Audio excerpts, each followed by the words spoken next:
Tristen Law Show. If it's your first time here, welcome. If you've been here before, welcome back.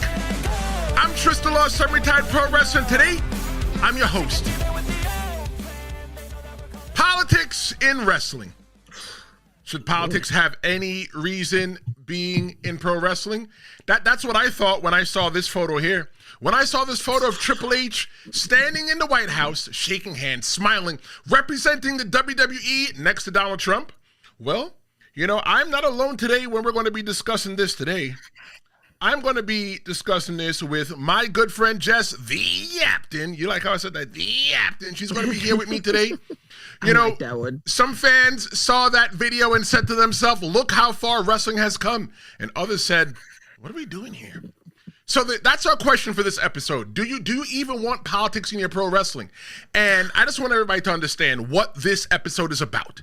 This episode is not about political parties or the love or hate for presidents. We're not doing that. If you want to see that, follow me on Threads.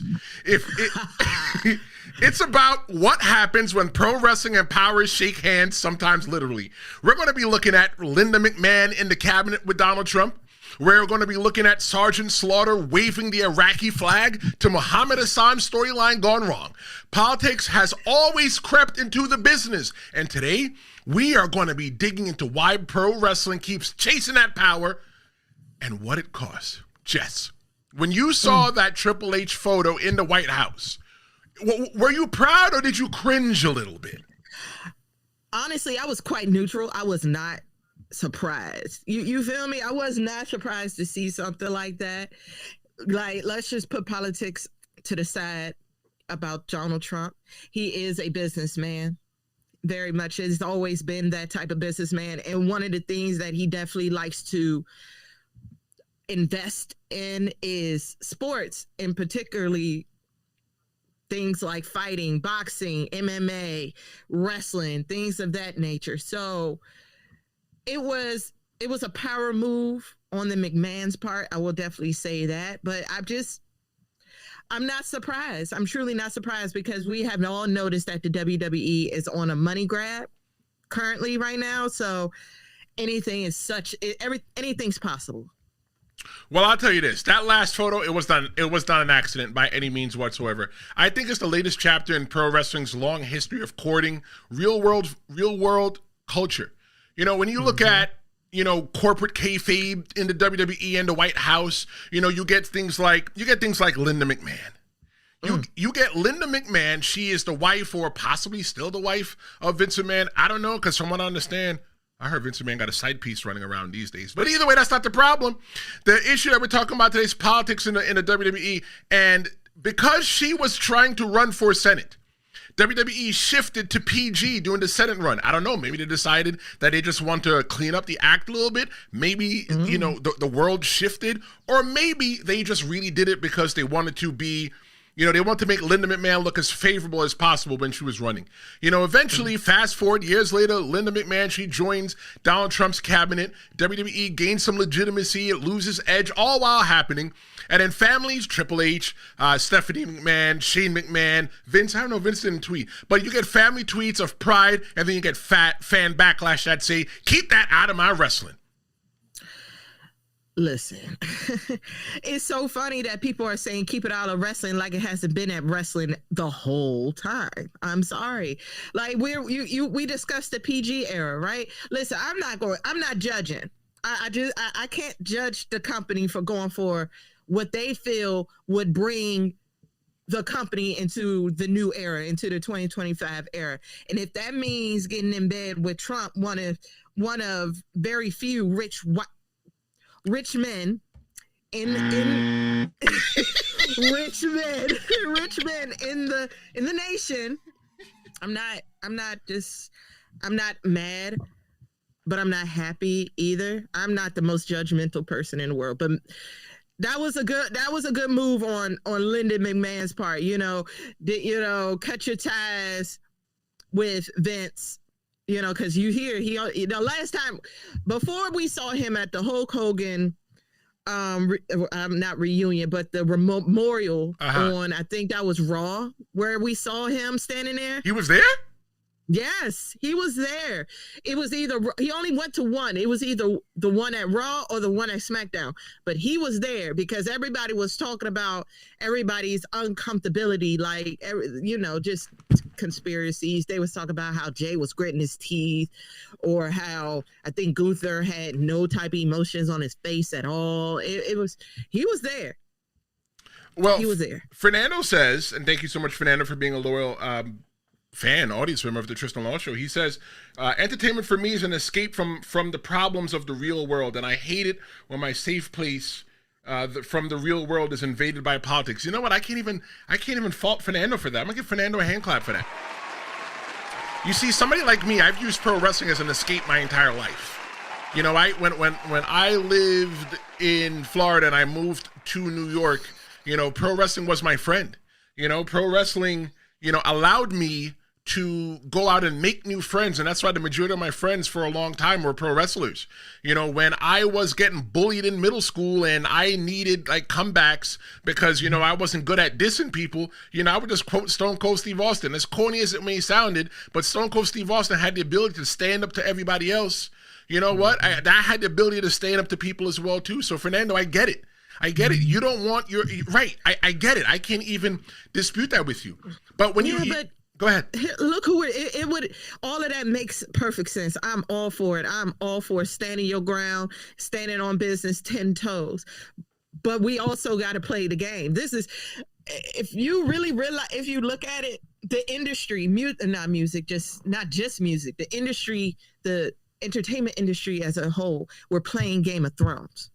We're playing it right now, and Trump is the Lancasters. I'm sorry. He's the guy with the money. You don't want to piss off the king. You don't want to do too much, or you're going to lose your job. You're going to lose your investments. You see all them investments he got on the mat, right? Your Slim Jim and your Minute Maid and your Prime and whatever is the main event in the middle. Just imagine. Y'all don't think they're in line with Trump? Y'all don't think? I mean, we don't want politics in there, but for the brand, to save the brand so they can keep the money, they got to play the game. You're right. And we're going to be talking about a lot of different kind of politics today. Like one of the things that I even looked at as well too when I was doing, putting the show together. One of the things that I looked at is I saw this post here. It was like, Donald Trump says that we're going to defeat childhood cancer, and then there you see Triple H on the right behind the president. You see Stephanie McMahon to the right of the president with her mom right next to her. And like my whole thing is like, all right, well, you know what? Like, yeah, we want to defeat childhood cancer, but like, why is it that it's the WWE? Why is it that Triple H is there? Why is it that Stephanie McMahon is there? Why is it that it has to be somebody that is famous? We're not trying to get buy-in on defeating childhood cancer. Like, I have a child. I don't want anything to happen to him. So you don't have to bamboozle me, flim-flam me, or okey-doke me to make me believe that, this is a great thing. I know that Stephanie McMahon probably championed it, but I personally think that the message could have still gotten across without having him there. Because you know what? It's not like they're trying to get extra eyes on the whole entire thing because, nobody's going to see this if we don't put Triple H, Stephanie, or Vince McMahon and or Linda McMahon or whoever in the background. Everybody talks about Donald Trump every single day. Look at Jimmy Kimmel, look at the Colbert Show, look at all those different things, the news.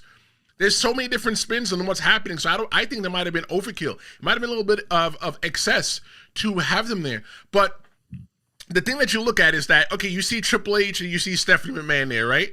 Are they Triple H? Is he Triple H or is he Paul Levesque? Like, which one do you think Paul. it is? Oh, come on now. He's Paul. He ain't Triple H there. He's Paul. Oh, the character that we know and love, that's not there. That's not that man in the suit. Absolutely not. And that's one of the things as well, too, definitely separating the character from the two. But me personally, as long as it doesn't involve you hurting children or abusing or hurting women or stuff like that, I really don't care what you really do in your personal life. So whoever Triple H stands for, whoever he votes for, or whatever the case may be, people vote for who they want to vote for because, family ties. I was taught to vote one way, growing up, and as I became an adult, I said, well, you know what? Let me make more informed decisions. Like, I watch every debate. I watch everything so I can make an informed decision, on what's going on. But I agree. I don't think that Triple H, that the guy in the picture, I don't think that guy in the picture was Triple H. I think that was definitely Paul Levesque. I don't think that was Stephanie McMahon Helmsley. That was Stephanie, McMahon or Stephanie Levesque, whichever last name she got going on these days. I don't think what Triple H and Stephanie were representing the brand of WWE. I don't think they were representing pro wrestling as a whole. What I do think, though, is that because they were there, you automatically tie them to pro wrestling, and you think 1 + 1 = 2 here. Absolutely. It's all about the ads. That's what we do in media. We have to cater to what people see, because it doesn't matter if I tell you the sky is blue. You know what I'm saying? You're not going to believe me unless you see the sky is blue. You know what I'm saying? So you're not going to believe that Trump wants to help end child cancer or child obesity, or unless you have somebody that that supports stuff like that. That's just why the McMahons are there. Right. Because on top of that, fighting childhood cancer, why there also was there? Because now they done brought back the presidential the fitness test? Relay, the fitness test. That was weeks before. That's a whole nother topic. Really? Yeah, that was weeks before. The childhood cancer thing was last week, and the presidential fitness test was weeks prior. Might have been 3 weeks prior. But all I'm going to say is this: I don't understand how you don't have abs and you're the one going for pushing for your a presidential fitness test. I don't know. It's not. Look, I gotta do myself. It's not a political podcast. We are talking about pro wrestling. Look, I gotta bust myself again. I was doing wrong. But look, hey, if you take blue and yellow and blue makes green. I'm just saying. I mean, you're right. One of the things I was thinking about when I was doing this podcast, doing this episode, was I don't want to alienate people. I don't want people to feel like, oh my God, he's bashing Donald Trump, or he's groveling to Donald Trump. Because there are the thing that I like about pro wrestling, Jess, is that it unites us all. Pro wrestling. I mean, okay, look, I'm going to take this back in a second, but just ride with me for a second. Pro wrestling doesn't care if you're black or white. Pro wrestling doesn't care if you're rich or poor, unless you're going to WrestleMania. Pro wrestling doesn't care whether you speak English or Spanish. It's all one universal language. And that's what I like, that brings us all together. Pro wrestling doesn't care that, I live in New York and you live, where you live. I'm going to let you shout that out if you want to do that. I don't want to tell where people live, you don't want you to get any fan mail or anything like that. But it doesn't care. It doesn't care. It unites us. Pro wrestling doesn't care if you're a male. I mean, if you're a female and I'm a male. It doesn't care. We're united upon that one. But let's take a rewind, though. Let's go back to when politics didn't happen in boardrooms. When politics didn't happen in the White House. Let's talk about when they happened in the ring. And I'm talking about things like Sergeant Slaughter. You had Sergeant Slaughter came out there, and that man broke a lot of that man there.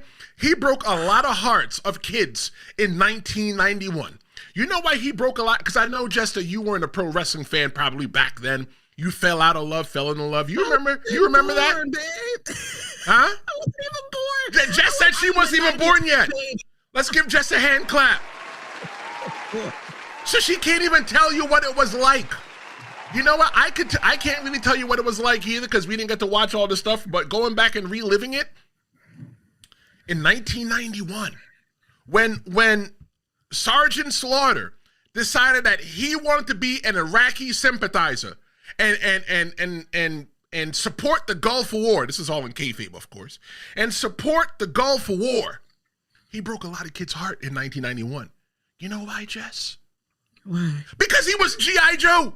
He was in G.I. Joe. He was Mr. Red, White, and Blue. He was Mr. Hustle, Loyalty, and Respect while John Cena was still wet in the bed. WWE, they got real threats. They had to get FBI protection, and they had to move WrestleMania 7.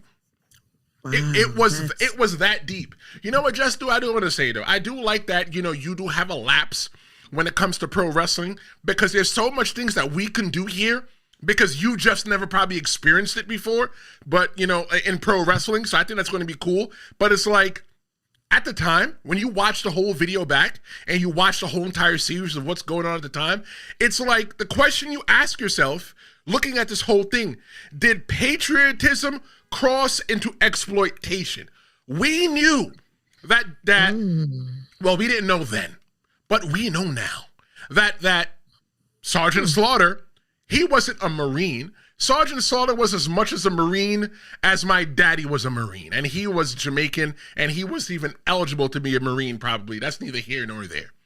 And then we find out that eventually, that years later, that he had death threats at his family. So did patriotism cross into exploitation there, Jess? It did, and it never stopped. Let's look like, okay, you got that talking about the Gulf War back then, correct?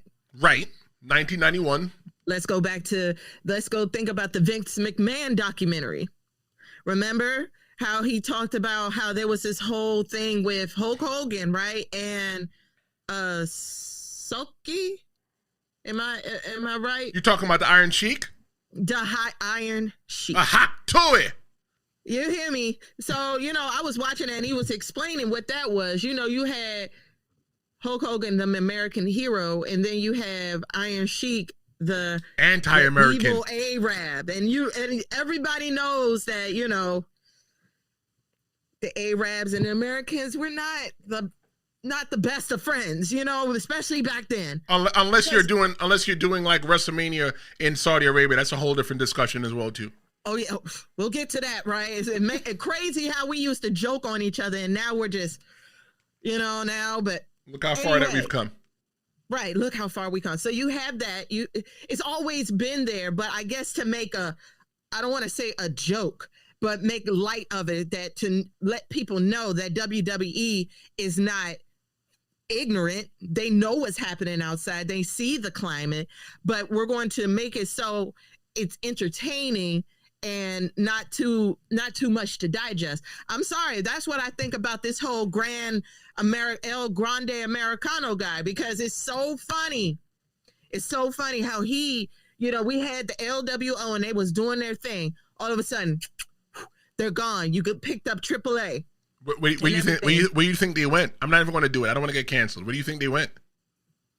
AAA. That's okay. Oh, okay. He thought I think they all went where they feel safe. Well, I don't want to say safe, but they feel home. Fair.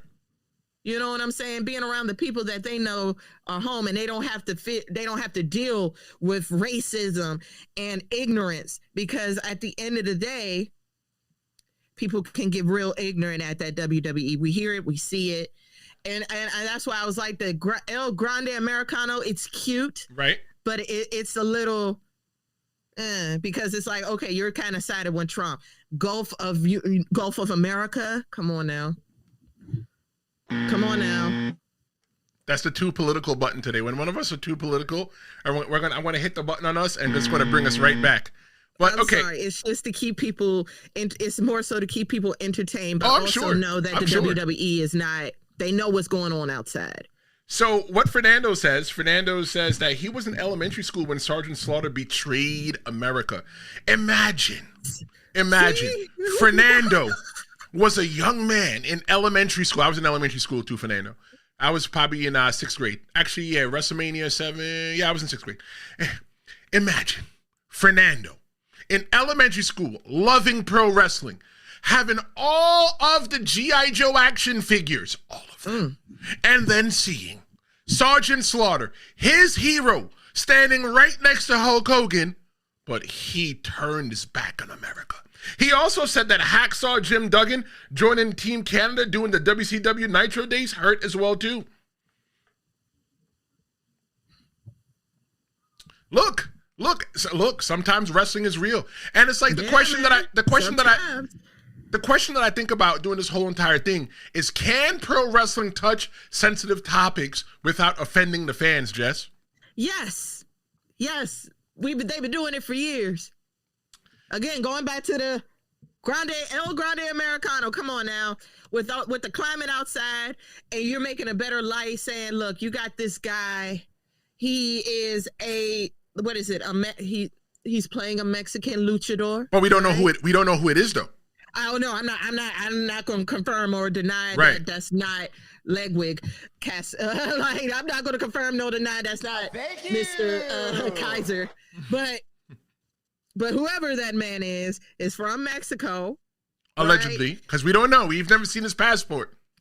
No, or look, all I know is that his when he came out, they was like, yeah, he's this guy. Right. He's from Mexico that came over, and he's American, Right. and he's cool, and he loves America, and he's Mexican Americans. We love you. And look at it. And apparently, I've noticed a lot of our Spanish watchers love him. You know what's when funny? he was at AAA, they loved him. I was like, you know what's funny though, right? I think that pro wrestling is very silly. Looking at the question is like, can wrestling touch sensitive topics without offending the fans?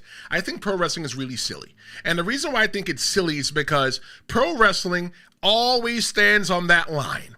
When you're watching pro wrestling, because we wanted pro wrestling as the wrestlers way back in the day, and still some today, we wanted pro wrestling to feel really legitimate. We want to think that when you saw this person, it's a legit badass that you saw.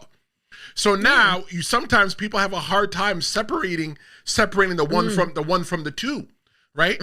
And when I say pro wrestling is even silly, I want to take it even a step further. Somebody had to hire that guy. I'm a grande Americano, right? Just walk with me for a little bit in kayfabe. Hold my hand. Walk with me a little bit. Somebody had to hire that guy. You don't think one person checked his ID so they really know who he was? You don't think one person checked to see if he had a passport to see who he was? They know who he is, and they're not telling us. And I don't like the bamboozle, flim flam, scam, and the okie doke. That's just how I feel. Well, I can't speak for El Grande, but I could those two little mix-matchy joints that we've been seeing. Right? Who are they? Nah, I think I know who they are. I'm standing 10 toes down on this one. You know who that is? Who? American Made. It is the two dudes from American Made. So hashtag where is Ivy now? But that's another conversation. Ooh, Fernando had a good call out. Jess, you might not remember this, but Fernando says, let's not also forget Hulk Hogan putting on a mask and calling himself Mr. America. You don't even know that. No. So he had a mask on. It was like around SmackDown time. It might have been like mid-2000s. So Vince McMahon fired Hulk Hogan. So he came on with a blue mask, right? But it was cut out, Fu Manchu, and he called himself Mr. America. But you know the ironic part, Jess? What? You never seen Mr. America and Hulk Hogan in the same place together. So how did it work? How did it work, brother? But let's take a look at other things. Misdirection. Right. They just try to... Vince McMahon, you got a guy parading around in your company, calling himself Mr. America, and you don't even know who he is? Who is in charge of HR in the WWE? That is what I want to know. You just have people running around your company, you don't know who they are? But so let's take a look at some other people that were affected by politics in the WWE. One person I definitely want to take a look at is Muhammad Hassan. Hassan, he debuted as an anti-prejudice voice. He twisted, and it twisted into fanatic tropes.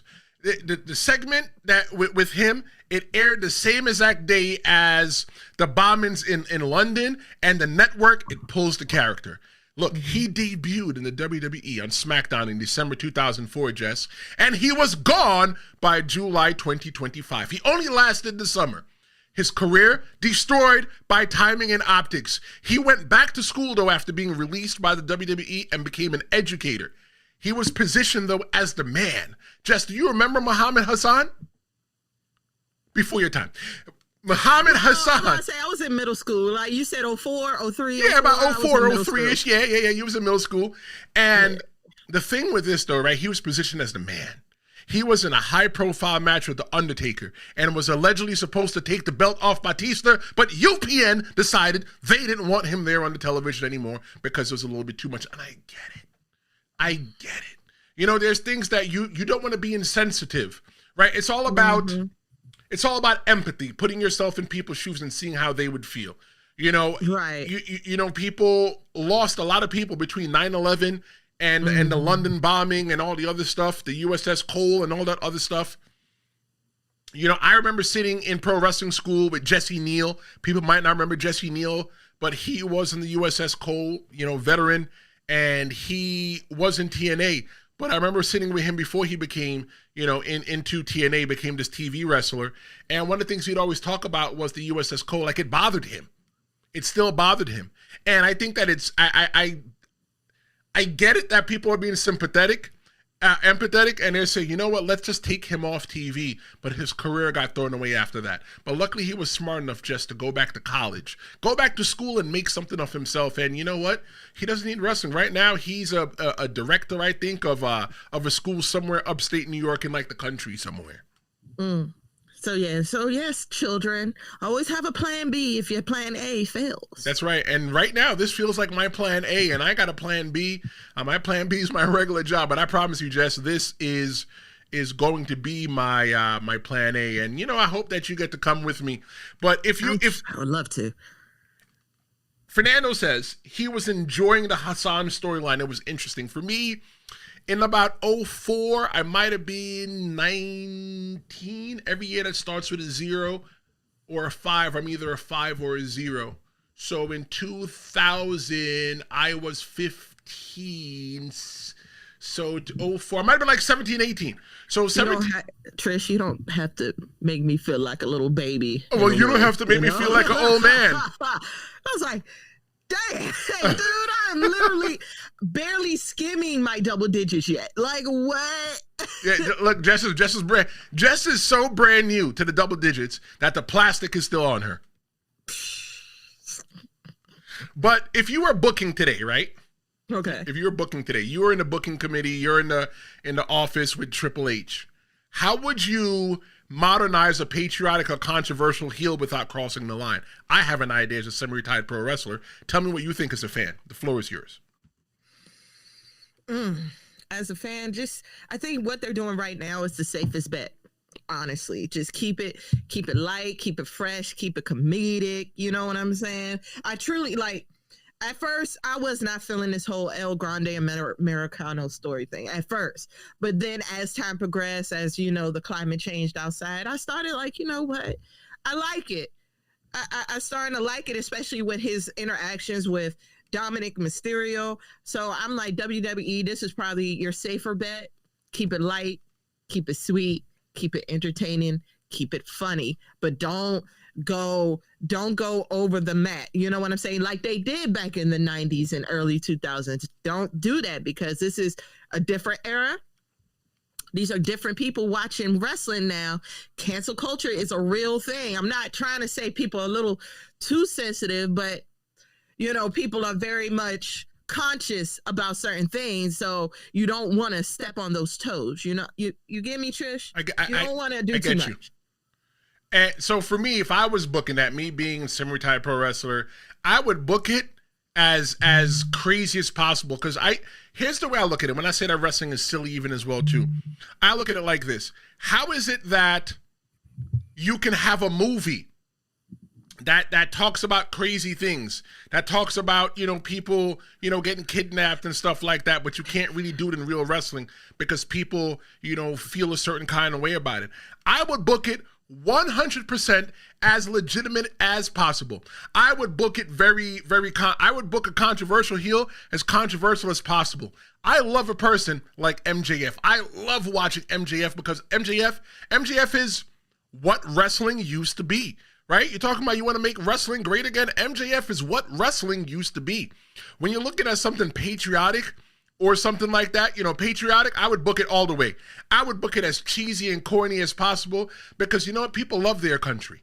People love their country, and depending on the country that I'm in, I would have somebody there that is super patriotic as well too to get everybody in. But I think the thing with pro wrestling though is that pro wrestling loves real heat until it burns the house down. Kemper Cloud said, you're right, don't overdo it. I think he's talking to you, Jess. But for me, I'm overdoing it all the way. All the way. I'm doing it and I'm breaking the button off. So I love it. And I love it because, not everybody is sensitive. Some of us, we just have a nice, good humor. You know what I'm saying? We understand the difference between what is a joke and what is not a joke. But unfortunately, this is 2025, Trish. Not everybody got it like that. Like Fernando said earlier, you know, he's here for the entertainment. I understand it's the entertainment. Like, I know this might ruffle a couple feathers with somebody, with some people, but just, you know, just forgive me and walk with me. I'm able to separate the man from the art. You know, don't get it wrong. I'll bump some R. Kelly, but R. Kelly the man, I don't really ride with him too much. Let me say that. Robert Kelly. I don't mess with Robert Kelly. If I had a daughter and Robert Kelly came a little bit too close to my daughter. Hello? Can't say it. I buzzed myself. Can't say it. Thank you. Can't say it. Thank you. You know, Hulk Hogan, as a semi-retired pro wrestler, I always loved the things that Hulk Hogan did for pro wrestling as a wrestler. Without Hulk Hogan, Jess, there'd be no me or you sitting here right now. Amen. I absolutely agree. But as Terry Bollea, and I'm not trying to speak ill of the dead, I said that I was going to do that last episode and never talk to him again. Damn, I guess I'm a liar. But anyway, sorry. I wasn't a fan of Terry Bollea. But one thing I did say, though, in previous episodes when he came back and got booed at the Netflix debut, they could have used him. But now I know why he wasn't too healthy. I would have used him as a manager to get as much heat possible and put him against and have him in the corner with somebody against the most blackety of blackest wrestlers out there and have that black wrestler beat that wrestler, you know, at WrestleMania. That'd be a nice feel-good moment. Nice feel-good moment. That's just what I think there. I'm not really too much against that because, boy, I remember that day. I remember it. Yeah. I was sitting there and I was like, even if I wanted to hear what he had to say, you couldn't hear him because that boos were loud, boy. The whole house. I saw a couple of fingers too. I was like, I saw a couple of middle fingers, like dead, like right here. You feel me? And right. I'm like, wow, bro. But I get it, man. He has said some sketchy stuff, man. But I'll say this though. Of course, politics isn't only on camera. Sometimes you get politics, it sits at the gorilla position. Sometimes you get politics, it sits in the locker room, it sits in the booking committee. But first, I want to show you guys something that's coming up November 6th. Take a look at this. Thursday, live like never before. It's Stream-A-Mania. 5 hours, 5 blocks, one pro wrestling super stream. WWE, AEW, TNA. Nothing's off limits. Hour 1, I'm kicking things off solo. Hour 2, Jess Thee Yaptain. She joins me to talk women in pro wrestling. Hour 3, a debate you don't want to miss. Hour 4, our main event feature. And Hour 5, I'm closing it down. After dark, one-on-one with you. It's live, it's raw, and it may never happen again. Don't miss the first ever Stream-A-Mania, Thursday, November 6th, 6 p.m. Eastern, 3 p.m. Pacific, 11 p.m. in the UK. Live and only on YouTube. That's Stream-A-Mania. Don't worry, Jess. We don't get the volume. They get the volume. Oh, yeah, I knew that, y'all. Yeah, they get the volume. It's funny, right? Because in order for me to run that whole entire thing, I have to actually read my lips on the video. So I can know when it's done, because I don't want it to be like black for too long and we're just sitting there and you know whatnot. So I have to read my whole entire lips. I remember what I said, but yeah, Stream-A-Mania is coming. I'm looking forward to doing it. That's gonna be fun, y'all. It's an idea that I had for a little bit. It's a 5-hour stream, and a respect for everybody's time. You know, I got Jess coming on in the second and the third hour. Cheyenne Ortiz, he's working out his schedule. He's going to be joining us in the third and the fourth hour, and in the fifth hour and the first hour, it's going to be just me by myself. I'll be here for the whole entire thing. But what I'm thinking about, Jess, is next year I have an organization that I feel that kept me off the street when I was a kid. You know, that I felt that as I got older, I kind of aged out of the program. And because I aged out of that program, and it was right in my building, you know, I kind of started getting into trouble a little bit. So, you know, what I'd like to do next year is possibly do a fundraiser for them. And any money that they get, that we get from there, you know, I want to give it right to them, not trying to put none of that money in my pocket. And I'm going to put a little monetary donation there. Even if it's $50. $50 is still something that I could turn over to them and say, you know what, thank you for what you guys did for me as a kid. You know, I got the opportunity to build, you know, websites with them. I got the opportunity to go on trips with them, places that my mother couldn't afford. So yeah, Stream-A-Mania looks like it might be something special. We just got to see how it takes off this year. You know, Fernando says that he's looking forward to Stream-A-Mania. Let me tell you, Fernando, you want to be honest with you? I ain't really looking forward to Stream-A-Mania. I'm going to sit there for 5 hours. And remember, Fernando, you know, when the show starts, when the show starts at 6 p.m., remember, I'm probably sitting in front of the computer from like 3 p.m. So I'm literally going to be, for me, Stream-A-Mania is going to be 8 hours. But you know what? That's what we have to do when we have to perform. I got to get all the graphics right. I got to make sure all the co-hosts that day have their topics and put together the rundown for them and everything else like that. Help them structure. But I'm looking forward to Stream-A-Mania. I'm looking forward to spending time with you guys, you know, when that comes up. November 6th, live on YouTube, 6 p.m. Eastern, 3 p.m. Pacific, and 11 p.m. UK time. Make sure you check it out on YouTube. I'm so excited. I'm very excited to join you guys. You'll get to see me in a very rare element. What do you mean? It's not that rare. If you follow me on Threads, it's not that rare. But why? What you gonna be doing? Because you're talking about women's wrestling. About it. Because you don't know, I'm just, you know, I'm probably the chillest person. But boy, we gonna have a whole conversation. Trish, you know how I feel about women in wrestling. I know how you feel. I know how you feel, and I can't wait for you to share it with everybody else. Yeah, so y'all got to tune in. Y'all got to lock in on that one because, baby, no matter how we feel about Triple H, I bet you the women wrestlers are probably in the happiest space. We could be better. But it's climbing up the ladder, and I like it. And I like that Triple H is bringing back, the 2010s era. That's when I was watching it. The 2010s era. You got your AJ Lee and your Nikki Bellas. You know, it would have been nice to have both the Bella twins there, but you know, if y'all have done y'all research, you know why Brie is not coming. Conflict of interest. But to bring those ladies back and have everybody enjoy what the industry has built for them now, I love it. But you were talking about charities, right, Trish? Yes, ma'am. I have one. That program Save Your Life marching band saved my life. Okay. So, you know, one day I'm trying to get like you, and I want to give. Don't be like me, girl. Raise enough money. Don't be like me. Be better than me. Produce. Well, okay, I'll be better. But I want to raise money one day to produce more instruments for public schools. Okay. A lot of our public schools, at least on the East Coast, you know, they crave that music. They want that. They have it in them, but they don't have enough instruments, y'all. There's not enough drums. There's not enough tubas and clarinets and saxophones. There's just not enough, you guys. So, you know, I want to come together and I want to raise money for the kids who want to be musicians, creating a space for the arts. Well, not just music, dance as well. See, look, Jess, what everybody needs to understand is that without the money for the kids to go to dance, I know everybody's just two-stepping. Imagine, because there was no money in the schools for the dance, everybody resorted to TikTok dances. That's all they do these days, TikTok dances. Yeah. But either way, Jess, let's get back to the whole entire thing. We're talking about today, should politics have any place in pro wrestling? And right now, we're going to be talking about politicians who played the game. We're going to be looking at Donald Trump. We're going to be looking at Jesse Ventura. And we're going to be looking at, that's gotta be Kane. So you get people like Donald Trump, right? Donald Trump was in the battle of the billionaires. You know, he was the one shaving Vince McMahon's head there with Bobby Lashley and Stone Cold Steve Austin there at WrestleMania. Vince McMahon, poor guy, lost his hair. And Vince McMahon walked on with a do-rag after that. But Donald Trump, he also hosted WrestleMania 4 and 5. I didn't mean to interrupt you, but look at my face. A do-rag. Come on now. Look, we ain't trying to get political, right? Look, he had to make sure the waves are in. You know why Vince McMahon never had any waves? Because he didn't brush properly. He was too busy booking Monday Night Raw. Right? But Donald Trump, he was the host of WrestleMania 4 and 5.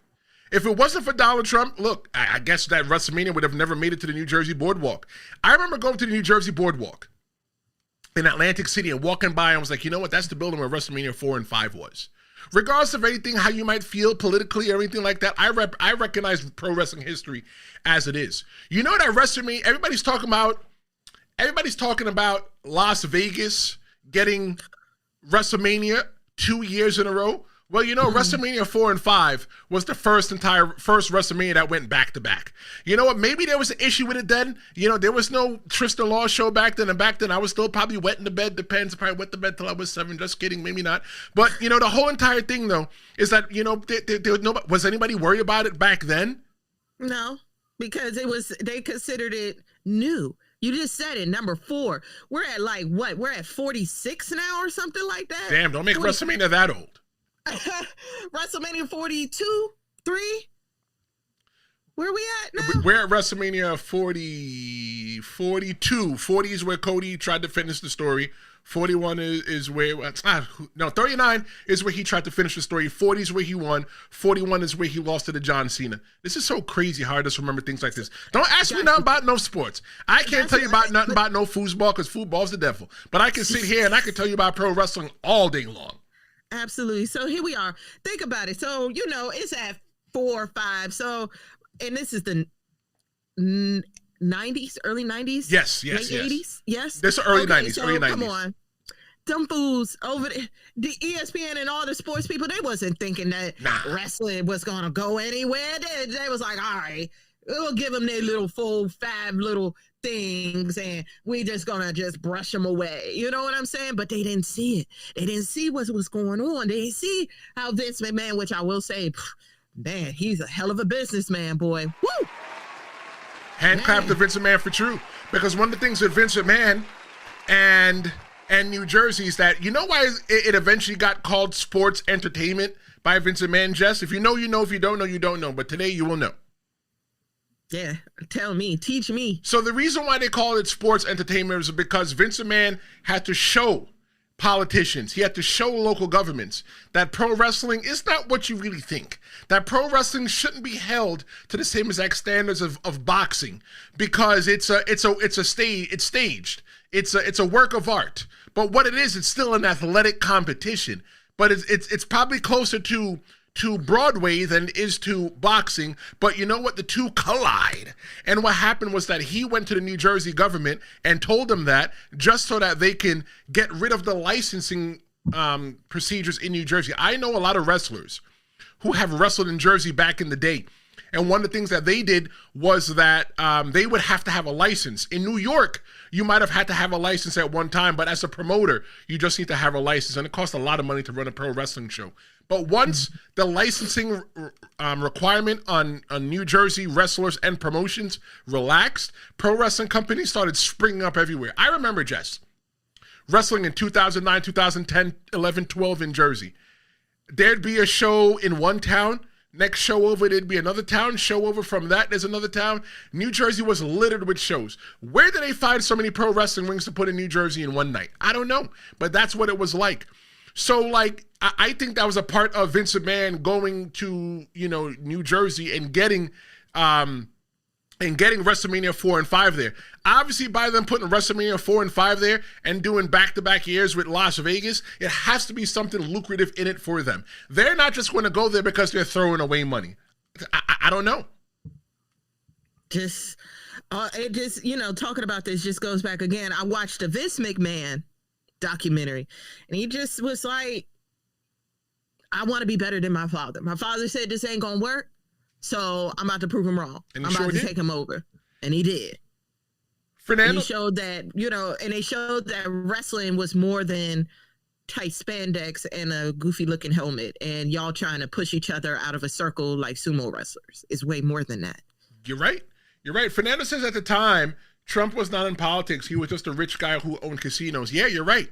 You're 100% right. But when you look at Donald Trump at the Battle of the Billionaires, he was still just a guy on TV. He was just an entrepreneur, a businessman in New York. One that as a kid walking around New York City, I would look at Trump Plaza. I would look at all the tall buildings, and I used to always say, anybody that knows me back then will tell you this. I used to always say, I want a big building like Donald Trump, because why the hell not, right? But Donald Trump, he was awkward in the WWE. Just watch him just walk out. Maybe he's just an awkward person, Joe. He got that smile like it's just awkward. You probably can't see it because you're listening to the replay, the audio only. That's why you have to come and watch it live. When you watch it live, you get some really special, crazy things sometimes. And when you watch the replay, watch the video. But I think that going back to Fernando's comment where he said that at the time Trump was not in politics, he was just a rich guy who owned the casinos. Yeah, I think he's 100% right. But I think that Donald Trump used the WWE stagecraft as a political showmanship blueprint. The things that he does, that he plays to the audience. He doesn't get in pro wrestling, Jess.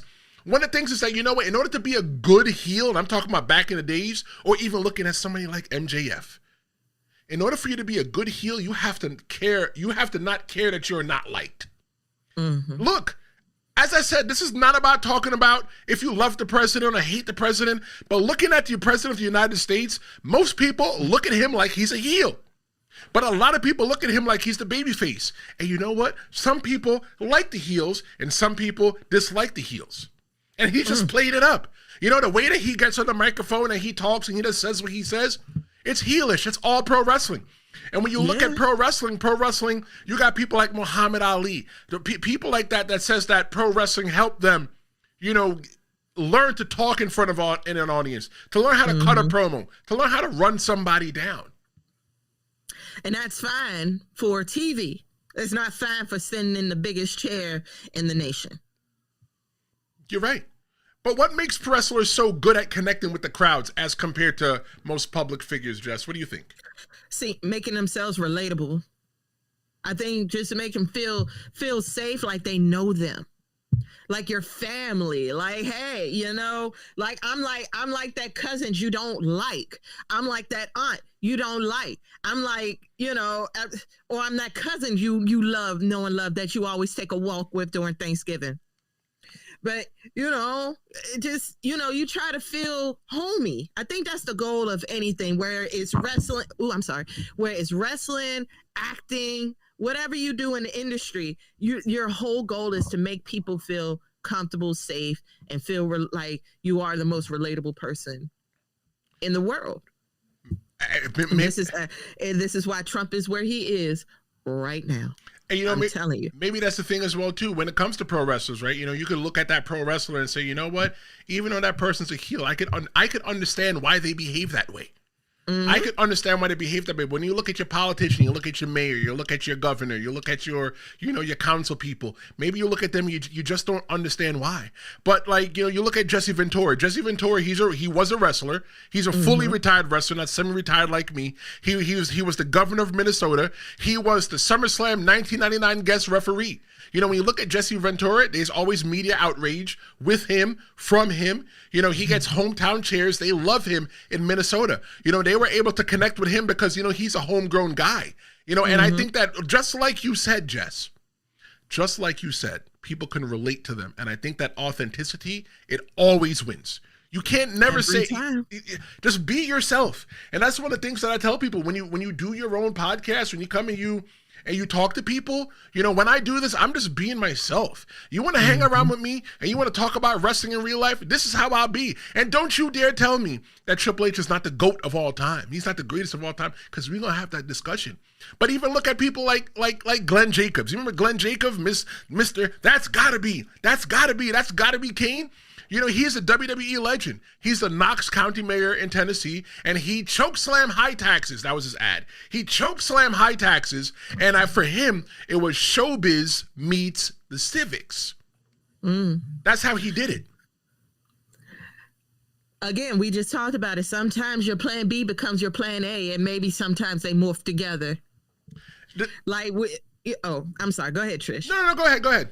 Because I was just thinking about it. I'm like, a wrestler going political is almost the same equivalent as wrestlers going acting.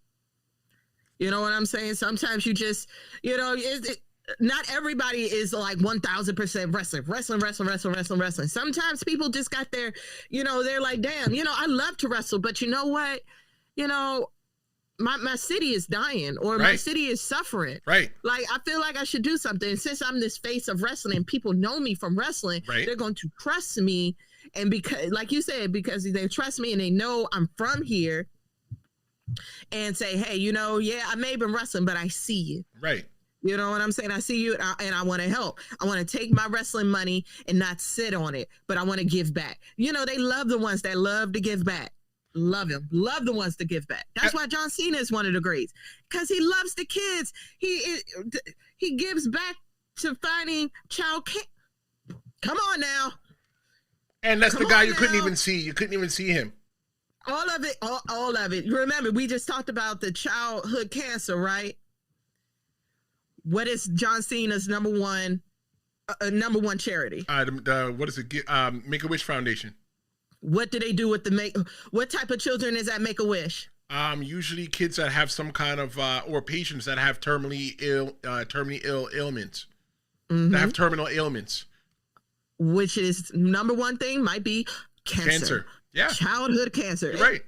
Like, how can you hate a guy that does that? But when you can't hate. That makes it like that. How can you hate the McMahons when they're trying to end childhood cancers and obesity and help kids get back outside and get off the games and just be better? How can we be mad? Oh, forget that. Never mind.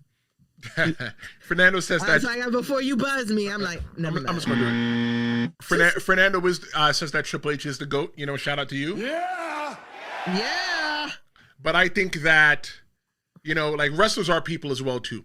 You know, like the people that you may see here, even though Jess and I are doing I think we're doing a really good job keeping this, like, you know, bipartisan, nonpartisan. I mean, you know, we're not talking about Democrats. We're not talking about Republicans. We're not really trashing Donald Trump or praising Donald Trump either. What we're doing is we're looking at it from a pro wrestling point of view. But understand, just like everybody out there watching, like, you know, we're people. We have our beliefs and we have the way that we feel. And if you really care what it is, go to Threads. But don't unfollow the show, because when you come to the show, you ain't gonna get no politics. I promise you that you probably won't get a politician on the show unless they're a pro wrestler. But the thing when I think it looks at pro wrestling, though, is that when you look at pro wrestling skills, it equals political skills, it equals heat, equals promo, and it equals crowd control. Because even with me, when the video for Stream-A-Mania, which is coming November 6th right here on YouTube, make sure you like, share, and subscribe the whole entire show. The thing about that is, when I showed it to my friend, and I showed it to a lot of people before it went live to the world, he said pro wrestling and working on the radio set you up for that. But if you were never a pro wrestler, you probably would have never done that great at radio, because you understand the showmanship. And one of the things that I always appreciate, Jess, is I always appreciate the show. I look at the show of everything. I look at, how would this idea look on camera? And that's why when I do this, the Tristen Law show, that's why I make it look the way it look. That's why I have to make it look professional. I think about the whole show of it. You know, I could just come in here and just talk for an hour and change. I don't know how long we're going now, but, you know, I know we're going to cut this off pretty soon. But the thing that I look at is that, you know, it's about the show for me. It's about making this look right. It's about presenting. It's about giving the people something to look at. You know, that's the perk of watching the Tristen Law show live. And when I keep saying this, it's not this Tristen Law show. I want to say this podcast, but I want to use the name, the Tristen Law show. You know, the reason why I could just talk you to death. You could just see me and Jess's face, you know, side by side. But I know for me alone that my face is not handsome enough, and y'all don't come here for that, so I got to put pictures of somebody else. But here's the thing, though. Is there a politician today, Jess, who you think could fit in on Raw or SmackDown? I got one in mind. I got two in mind. Woo! Two in mind. You sure? Yeah. Okay, because I have both of them are women. I do want to see large bag Marjorie Green. I would love that. And I would love to see Jasmine Crockett. I'm sorry. I'm sorry. I would love it. I would love every bit of that. I don't know if I should buzz you for that. I'm sorry. The girls. Okay, you're fine. Before I buzz you, that will be such a great fight. Just because, I'm sorry, they're both funny on the mic. I'm gonna keep it pro wrestling. They are funny on the mic. They're really good. They got really good mic skills. So I feel like it would be a good story. It'd be a good story because, you know, Marjorie feels some way about Jasmine. So why not? It would be kind of like, I don't know, Charlotte Flair versus Bianca Belair. So you think like put Jasmine and the other woman that you're talking about, put them in a steel cage match? Yes. Okay, so absolutely. So who's over? Who's the winner? I'm not answering that. For the sake, I'm not answering. Go ahead, answer it. Answer it. Who's the winner and why? it's going to be a count out. They both fly. Look, they fall out the cage, and at the same time, both feet touch the floor. Yeah, right. And the ref did his whole count out, and there we go. That's where we're at. Okay, that was a safe way for you to tiptoe out of that. All right, so for me, if there's a politician I was definitely putting on Raw or SmackDown, I ain't gonna lie. And I'm thinking about this as a pro wrestler. If I'm going to put one politician online, I would put Donald Trump. The reason why is because people regardless of whatever, people dislike him so much. You would just have to find a super baby face to put against him. And don't worry, Donald Trump is an old man, so they would beat the brakes off of him. But we're not talking about that. I'm talking about in the realm of pro wrestling. If I was putting Donald Trump there, Donald Trump would be the biggest heel, and you would and you would have to find the biggest and the best babyface to go against him to be that foil. That's 100% what I think. The other person I would pick is the guy that's running for mayor of New York City, Mamdani. The reason why I would pick him is because I ain't going front. It looked like in school they used to bully him a lot, right? And it looked like he can't even mash ants. So we do support taking care of animals, and making sure that animals are not hurt. But he can't mash ants. All right, if he see ants, he probably be the one that goes eek ants. But to see him in pro wrestling on Raw or SmackDown and to be the underdog and fight for what he believes in and come up on top, he can definitely be a person like Daniel Bryan. Oh, so he'll be the Bobby Boucher of wrestling. I love it. Just a lot more goofier. I will watch that. I'll pay PLE money for that one. So let's pull back the curtain a little bit though on politics. Fans don't get to vote on this. And the kind of politics I'm talking about the backstage kind. Jess, I'm talking about backstage voices shaping the direction of the WWF. And I said WWF, there's only one group I'm talking about. The only group that I'm talking about people that used to shape everything, I'm talking about none other than the Kliq. You got Triple H, Shawn Michaels, X-Pac, rest in peace to Scott Hall, and Big Sexy Kevin Nash. They were the backstage voices shaping finishes and the direction of the WWF. They were gatekeeping spots for themselves. You know the ironic thing, though, about the Kliq today, Jess? Mm-hmm. Speaking about looking at everybody in the Kliq, they all run the WWF or WWE some way, one or another. I was saying that. I was looking at that picture. I was like, 3 of them are running the show right now. You got the general manager of NXT right there. You got Mr. Nash. And I was like, sometimes, I don't know what he does in the background, but most of the time when there's something happens, he does give his opinions about stuff that happens, and I see it on social media. And then you got Triple H right there. You know what Triple H does? Yeah, we know what he does. So I'm like, and Shawn Michaels is the equivalent in NXT. Oh man, he's the head of NXT.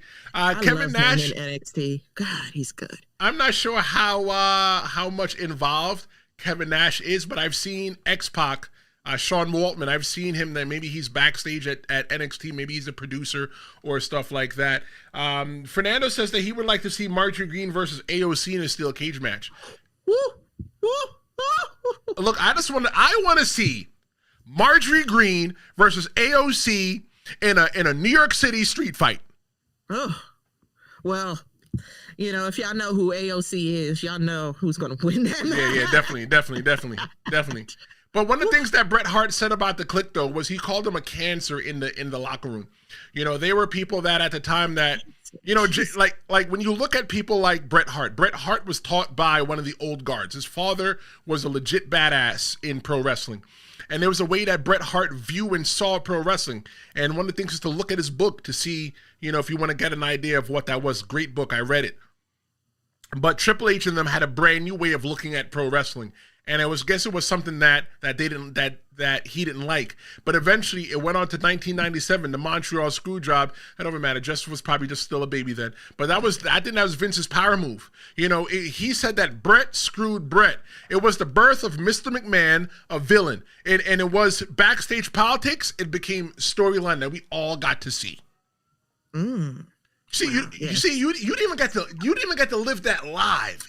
No, Jess, when did you start? When did you start? Live that era of PG, not so PG. Well, no. Wait. Oh, it wasn't PG. What was before? How did it go? Is it PG Attitude and then? No, it was. Now is it? It was. Or is it the other way? It was New Generation. It was Attitude. Then PG. Right. No. It was Ruthless Aggression. Then PG. Ruthless Aggression came after Attitude Era.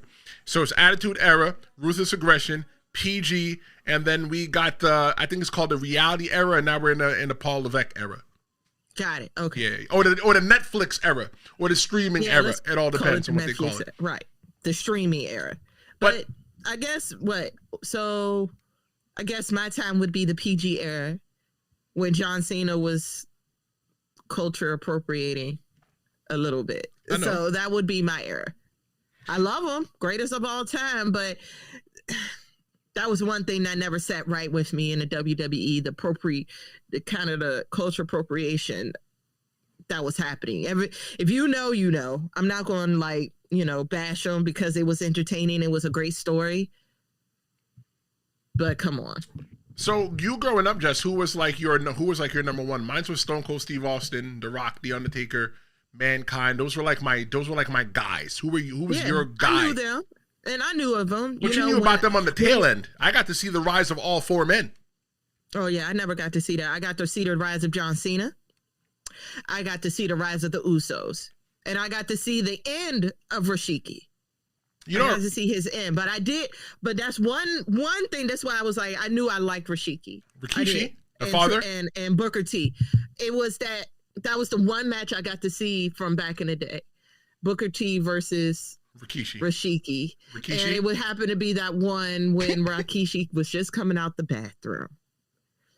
And it smelled. And apparently he didn't wipe, and he had just took a do. And he did his little butt. He did it. He did his butt finisher, and he did it all in Booker T's face. And I was like, I knew that was like, oh, that's nasty. But I like Rikishi because that was some nasty ass shit right there. But I like that you thought about that, and you're a storyteller now. Right. I can't speak for where his mind at now these days. I'm like, boy, I don't even know what he be saying on his podcast, right? So Fernando says that he calls this current era the Cody Rhodes era. I can call it that. I'll take that. Okay, the Cody. Yeah. Yeah. So yeah. So you were talking about seeing the end of Rikishi. There's actually a video floating around. Right. There's actually a video floating around online where I wrestled Rikishi and I got Rikishi's end. God bless you.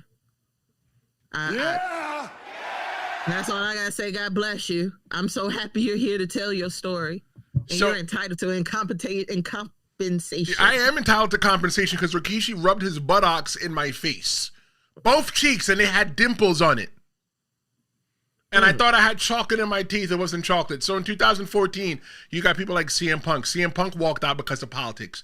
He went over to AEW in 2022, and then politics there made him leave again. And when you look at CM Punk, he was like the voice of frustration versus locker room chaos. When you look at modern echoes, though, you get people like Sasha and Naomi. They walked out in a creative protest, and protesting is all about politics, right? It's about what you believe.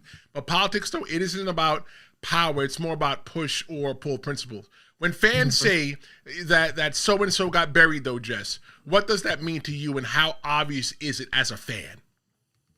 Somebody getting buried? Now, I'm just spitballing here. When I say that means there was a fight. The person is about 2 steps out the door. I don't know. Maybe they haven't been booked, or maybe they're just not they're not good with the crowd or something, right? Then you have a one fight.